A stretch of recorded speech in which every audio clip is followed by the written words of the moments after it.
Hey guys, welcome back to our channel. How to reset Binance two-factor Google Authenticator. So we will just open the Binance app on my mobile device. After we will move in the left top corner is the three lines, as you can see. Just tap. After you can see in the top right corner of circle icon for the settings. Just tap.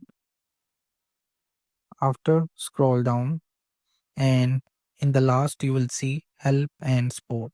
So just tap. Again just tap help center, and right now you will see there is an option reset two-factor authenticator app. So just tap.